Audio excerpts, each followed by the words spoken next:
Ibu Saudara, rekan-rekan kaum muda dan seluruh jemaat Tuhan yang sedang menyaksikan program Gemar Gerakan Baca Alkitab Rutin pada hari ini 9 Desember 2023. Puji nama Tuhan, kita boleh bersama-sama kembali untuk melakukan tetap setia melakukan program Gemar ini, menjalani program Gemar ini dengan penuh sukacita. Amin. Bapak Ibu Saudara, sebelumnya izinkan saya untuk boleh membagikan tentang renungan firman Tuhan yang telah saya renungkan dan kiranya boleh menjadi berkat bagi kita semua yang mendengarkan. Selamat mendengarkan bagi rekan-rekan yang menyaksikan melalui channel YouTube maupun rekan-rekan yang mendengarkan melalui audio yang telah dibagikan oleh Bapak Gembala. Pada hari ini kita akan belajar dari salah satu tokoh, yaitu adalah tokoh Yohanes. Kita akan belajar bagaimana Yohanes mengutamakan Tuhan, ya, yang menomorsatukan Tuhan di dalam hidupnya, dan kita belajar supaya kita juga bisa untuk menomorsatukan Tuhan di dalam kehidupan kita.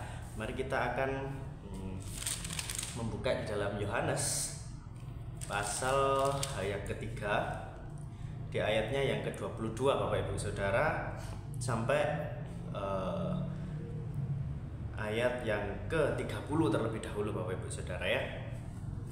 Kita baca bersama-sama dari ayat yang ke-22, 1, 2, 3. Sesudah itu Yesus pergi dengan murid-muridnya ke tanah Yudea, dan ia diam di sana bersama-sama mereka dan membaptis. Akan tetapi Yohanes pun membaptis juga di Ainon dekat Salim, sebab di situ juga banyak air. Dan orang-orang datang ke situ untuk dibaptis, sebab pada waktu itu Yohanes belum dimasukkan ke dalam penjara. Ayat yang ke-25, maka timbullah perselisihan di antara murid-murid Yohanes dengan seorang Yahudi tentang penyucian. Lalu mereka datang kepada Yohanes dan berkata kepadanya, Rabi, orang yang bersama dengan engkau di seberang sungai Yordan dan yang tentang dia engkau telah memberi kesaksian, dia membaptis juga, dan semua orang pergi kepadanya. Lalu jawab Yohanes, tidak ada seorang pun yang dapat mengambil sesuatu bagi dirinya kalau tidak dikaruniakan kepadanya dari sorga. Kamu sendiri dapat memberi kesaksian bahwa aku telah berkata, aku bukan Mesias, tetapi aku diutus untuk mendahuluinya. Yang empunya mempelai perempuan ialah mempelai laki-laki, tetapi sahabat mempelai laki-laki yang berdiri dekat dia dan yang mendengarkannya sangat bersukacita mendengar suara mempelai laki-laki itu. Itulah sukacitaku, dan sekarang sukacitaku itu penuh. 30, ia harus makin besar, tetapi aku harus makin kecil. Bapak Ibu Saudara, dari sini kita bisa belajar dari sikap yang dimiliki oleh Yohanes, ya. Dia mengutamakan Tuhan. Pada saat itu Bapak Ibu Saudara, sungguh terkenal, sangat terkenal sekali Yohanes Pembaptis ini. Ia diidam-idamkan banyak orang. Kalau bahasa sekarang itu di fans, banyak fansnya, ya Bapak Ibu Saudara, ya. Yohanes ini memiliki banyak fans, banyak pengikut. Karena apa? Dia dianggap sebagai salah satu tokoh yang sangat besar pada zaman itu, yaitu seseorang yang dianggap suci, dianggap kudus dan mampu membaptis seperti itu Bapak Ibu Saudara, sehingga banyak sekali orang-orang yang ingin datang kepadanya untuk mengikut ajaran dari Sang Yohanes ini. Tetapi di masa itu, ketika kita baca di dalam ayat yang ke-22 sampai 24 tadi, dikatakan bahwa sesudah itu Yesus pergi dengan murid-muridnya ke tanah Yudea, dan ia diam di sana bersama-sama mereka dan membaptis. Jadi Tuhan Yesus juga membaptis di tanah Yudea, sehingga kabar dari itu, kabar Tuhan Yesus membaptis telah tersebar, dan banyak sekali orang-orang yang datang menemui Tuhan Yesus untuk dibaptis, sehingga terjadi perselisihan antara pengikut dari Sang Yohanes ini dengan orang-orang yang ada di zaman itu. Mereka memperdebatkan, bagaimana ini kok ada orang yang membaptis juga di sana, gitu kan. Yang dimaksud adalah Tuhan Yesus itu. Jadi ada dua orang yang membaptis, gitu kan.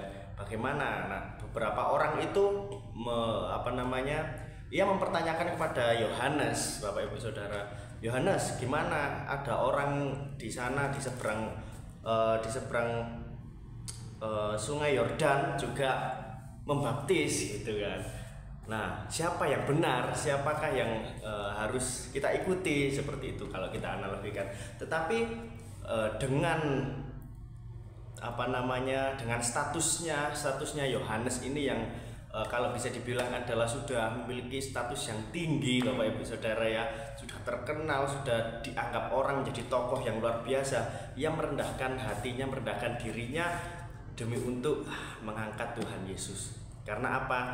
Karena ia yakin, ia percaya, ia telah mendapatkan kesaksian tersebut bahwa ia bukanlah seorang Mesias, tetapi ia hanyalah seseorang yang diutus untuk mendahului Tuhan Yesus. Dan Mesias yang sesungguhnya adalah Tuhan Yesus itu sendiri. Maka dari itu sang Yohanes ini tadi ia mengatakan bahwa tidak ada seorang pun yang dapat mengambil sesuatu bagi dirinya kalau tidak dikaruniakan kepadanya dari surga. Kamu sendiri dapat memberi kesaksian bahwa aku telah berkata, aku bukan Mesias, tetapi aku diutus untuk mendahulinya. Yang punya mempelai perempuan, ia mempelai laki-laki, tetapi sahabat mempelai laki-laki yang berdiri dekat dia dan yang mendengarkannya sangat bersukacita mendengar suara mempelai laki-laki itu. Itulah sukacitaku dan sekarang sukacitaku itu penuh. Jadi Yohanes ini juga bersukacita ketika ia mendengar kabar bahwa Tuhan Yesus membaptis di seberang Sungai Yordan ini, Bapak Ibu Saudara. Dan ia mengakui bahwa ia mengajarkan kepada murid-muridnya, kepada orang-orang yang menganggap dia adalah tokoh besar, bahwa sesungguhnya Mesias yang sesungguhnya itu adalah orang tersebut ya, Tuhan Yesus itu, Bapak Ibu Saudara, yang sedang membaptis di seberang Sungai Yordan itu. Dan ia tidak mengakui, dia tidak meninggikan keakuannya, Bapak Ibu Saudara. Ia mengatakan di ayat yang 30, ia harus makin besar tetapi aku harus makin kecil. Ini adalah kata-kata dari sang Yohanes yang mengungkapkan bahwa ia rendah hati dan ia merendahkan dirinya di hadapan Tuhan Yesus. Karena ia mengutamakan Tuhan Yesus dalam kehidupannya.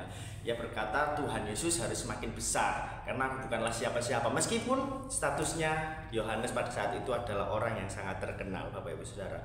Lalu bagaimana kita mempelajari, mengaplikasikan dari sikap Yohanes ini dalam kehidupan kita sehari-hari, Bapak Ibu Saudara?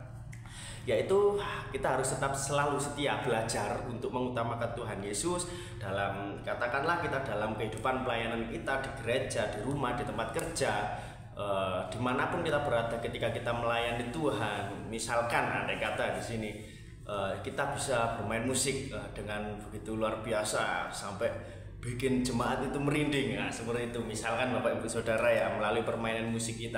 Tetapi kita tidak boleh menyombongkan diri, membanggakan diri, wah ini gara-gara aku, karena permainan musikku ini jadi ibadah ini berjalan dengan sangat luar biasa megah, wah ini gara-gara aku ini, seperti itu.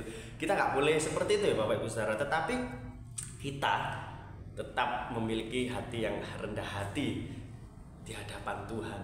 Semua ini berkat karunia Tuhan. Saya bisa bermain musik ini karena kesempatan yang diberikan oleh Tuhan, karena talenta yang diberikan oleh Tuhan. Maka semua kemuliaan itu hanyalah bagi Tuhan Yesus Kristus, Bapak Ibu Saudara. Dan saya ingin semakin setiap hari memaksimalkan talenta yang telah diberikan Tuhan kepada saya untuk melayani Tuhan lebih sungguh-sungguh lagi. Seperti itu Bapak Ibu Saudara. Itulah sikap yang harus kita miliki di dalam kehidupan kita sehari-hari, Bapak Ibu Saudara.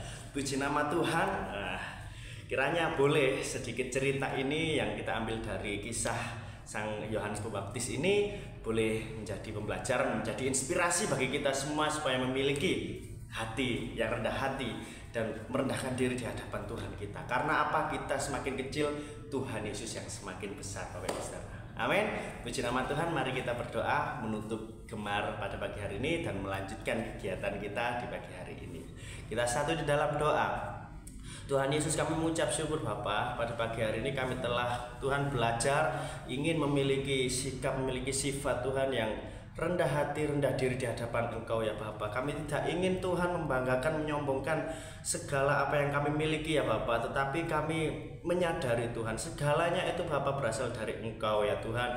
Dan Tuhan Yesus, kami ingin melakukan segala hal, kami ingin memaksimalkan segala hal, semuanya Tuhan demi kemuliaan nama-Mu Bapa, bukan untuk kami melainkan untuk nama-Mu ya Tuhan. Dan kiranya Tuhan nama-Mu semakin dikenal sampai ke ujung dunia, sampai ke pelosok-pelosok Tuhan melalui kami Bapa. Terima kasih Tuhan. Kami ucap syukur, sebentar kami juga akan melakukan segala kegiatan pekerjaan kami, melanjutkan.